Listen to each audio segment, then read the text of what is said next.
السلام علیکم۔ یاد رہے کہ چیف جسٹس سپریم کورٹ کے از خود نوٹس لینے کے اختیارات کو محدود کرنے کے حوالے سے آوازیں سپریم کورٹ کے اندر سے بھی اٹھائی جا رہی ہیں۔ اس کی تازہ ترین مثال گزشتہ روز جسٹس قاضی فائز عیسیٰ کی سربراہی میں 3 رکنی بینچ کے اکثریتی فیصلے میں ملتی ہے۔ جسٹس فائز عیسیٰ اور جسٹس محمد امین کے اکثریتی فیصلے میں کہا گیا کہ جب تک عدالتی ضوابط تشکیل نہیں دیے جاتے تب تک چیف جسٹس کی جانب سے آئین کے آرٹیکل 184/3 کے تحت لیے گئے از خود نوٹسز سے متعلق تمام مقدمات کی سماعت ملتوی کر دی جائے۔ اس سے قبل صوبائی اسمبلی کے انتخابات پر لیے گئے از خود نوٹس کیس میں سب سے پہلے جسٹس اطہر من اللہ کی جانب سے اس بارے میں اعتراضات سامنے آئے تھے۔ اپنے نوٹ میں انہوں نے کہا تھا کہ اس عدالت کی آئین کی تشریح کے عام لوگوں اور آنے والی نسلوں پر اثرات ہیں۔ از خود نوٹس کے اختیار کا استعمال انتہائی احتیاط کا متقاضی ہے۔ چیف جسٹس کے از خود نوٹس کے اختیار کی آئینی تشریح بھی ضروری ہو گئی ہے۔ جسٹس منصور علی شاہ کی جانب سے بھی ایک نوٹ میں چیف جسٹس کی جانب سے صوبائی اسمبلیوں کے انتخابات سے متعلق از خود نوٹس لینے کے فیصلے پر تحفظات کا اظہار کیا تھا۔ اسی طرح جسٹس جمال خان مندوخیل نے اپنے اختلافی نوٹ میں لکھا تھا کہ ایسی صورتحال میں آئین کے آرٹیکل 184(3) کے تحت از خود نوٹس لینے کے لیے معاملہ چیف جسٹس آف پاکستان کو ریفر کرنا مناسب نہیں۔ گزشتہ ایک دہائی سے بھی زیادہ عرصے کے دوران پاکستان میں سپریم کورٹ کے چیف جسٹس کی جانب سے اس اختیار کا استعمال کیا گیا، جو اکثر متنازع بھی رہا۔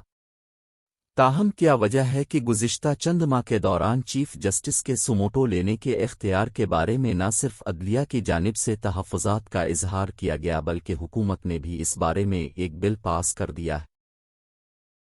آرٹیکل 184(3) کیا ہے؟ آئین کے آرٹیکل 184(3) کے تحت سپریم کورٹ کو کسی بھی ایسے واقعے سے متعلق از خود نوٹس لینے کا اختیار حاصل ہے جو آتو مفاد عامہ کا معاملہ ہو اور پھر جہاں پر بنیادی حقوق پامال ہو رہے۔ بیرسٹر صلاح الدین احمد نے BBC کو بتایا کہ اس سلسلے میں سپریم کورٹ کو کسی ہائی کورٹ کے فیصلے کا انتظار نہیں کرنا پڑتا اور وہ براہ راست فیصلہ دے سکتی۔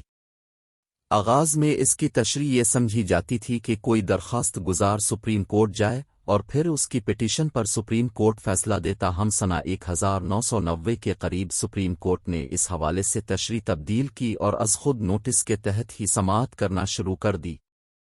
بیرسٹر صلاح الدین نے بتایا کہ اس میں دونوں قسم کے کیس ہوتے ہیں، ایک وہ جس میں کوئی درخواست گزار پٹیشن لے کر جائے اور دوسرا وہ جس میں از خود نوٹس لیا جاتا ہے۔ سابق چیف جسٹس افتخار چودھری کے دور سے قبل چیف جسٹسز کی جانب سے اس اختیار کا استعمال کم کیا جاتا تھا، تاہم افتخار چودھری کے دور میں متعدد متنازع از خود نوٹس لیے گئے تھے۔ ان کے دور کے بعد جسٹس ثاقب نثار کے دور میں متنازع سموٹو نوٹسز لیے گئے، جس کی وجہ سے چیف جسٹس کا یہ اختیار متنازع ہوا۔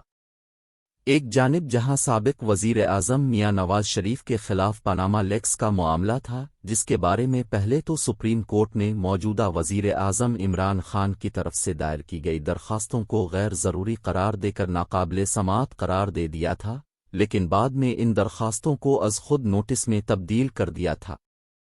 دوسری جانب سپریم کورٹ کی تاریخ میں اداکارہ عتیقہ اوڈف کے کیس میں ایک شراب کی بوتل پر بھی از خود نوٹس لیا گیا۔